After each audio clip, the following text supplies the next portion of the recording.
Hey, what's up, everybody? It's Charles the Bands. And welcome you guys to another episode of the Dreamers Pro Show, where we cover everything from sports, hot topics, classic debates, entertainment, and we give you guys a fresh perspective on things and how we see them. So, folks, we're going to be talking about that damn Bronny James again. But before we get into it, please make sure you like the video and subscribe to the channel. So, yesterday, the Lakers had a preseason game. There were a lot of games going on yesterday. There were the Lakers versus the Warriors. We had the Suns versus the Nets. We had the Clippers versus the Denver Nuggets, and of course the Lakers game. So I told you guys this year I'm going to be spending a little bit more time watching the Lakers, kind of understand the team. And I caught the game like I was catching bits and pieces of it. I didn't watch the game all the way throughout because I was looking for topics for today. But anyway, the Lakers had a pretty decent lead from basically wire to wire. They were leading all throughout the game. And I was actually listening to, well, I was on League Pass, and the people that were calling the game, it took me a while to figure out this guy's voice. It was Danny Green. It took me, so I was so upset. I'm like, I know this voice. I can't figure it out. But ultimately, I ended up figuring it out. So at the end of the game, I decided to go look at the box score. And this is what we got. We had Jared Vanderbilt, who had 6 points, but he's not really an offensive guy. You had Rui Hachimura, who played well, as I expected him to. I was actually watching one of his vlogs today out there in Japan, so shout out to him. Andre Ayton played pretty well, 14 points, 8 rebounds. Dalton Connect has 16 points, 3 rebounds. There was a clip that went, not a clip, a picture that went viral of him and Draymond. Draymond basically, you know Draymond, man, his normal disrespectful self. Austin Reeves, who's looking to sign a major contract next season. He had 21 points, so 70% shooting from the floor. And a lot of it just looked effortless for him.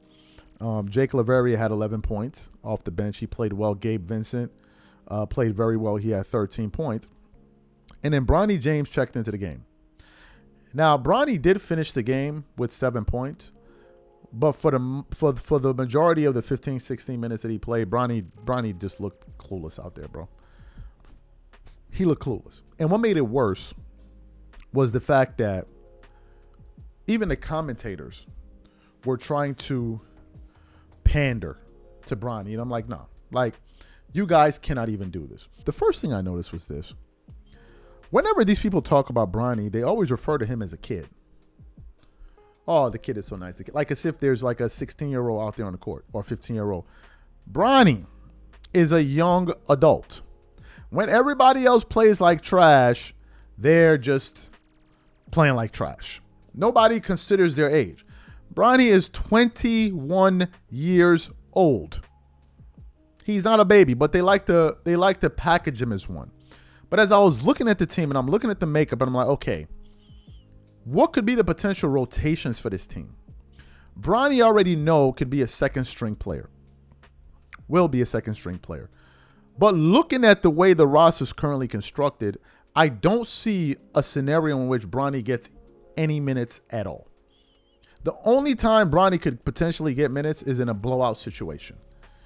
But I don't see any scenario in which he gets any meaningful minutes. Mind you, the guys that played yesterday, all of these guys I'm about to mention, all are getting minutes before Bronny. Vanderbilt is going to get minutes before him. Rui is going to get minutes before him. Ayton, obviously. We're talking about starter caliber players now. Dalton Connect should be getting, if he's not going to get minutes before him, he should get minutes concurrently with him. Then you have Austin Reeves, Jake LaVerria, Gabe Vincent, Jackson Hayes. Not to mention the fact that I haven't even mentioned LeBron not being in the lineup and Luka Doncic not being in the lineup. So if you look at a potential starting five, he's not going to make the starting five, and he may be the fourth best player coming off the bench. The fourth best player. And as I've watched Bronny play, I'm saying to myself, beyond the fact that this is a gimmick, beyond the fact that they're doing this to sell jerseys and all of that, what is the purpose of all of this? What are we aiming to achieve here? And you can tell again by the media coverage. Whenever they talk about other players, they call so and so player by this and this. Whenever they talk about Bronny, oh, that kid, oh, he's just a kid. Bronny ain't no kid. Kobe was 21 in a championship. LeBron, his father had expectations at 21. He's not a child in NBA years. Maybe outside of the NBA, yeah, you could view him as a kid, yes. Me being 38, yeah. I mean, looking back, yeah, these are kids. I mean, yes, I get that. But in terms of being a basketball player, he ain't no child. He ain't no child. And it could be it would be one thing if I could see the potential. Okay, son is developing into something, but I didn't even mention Marcus Smart yet.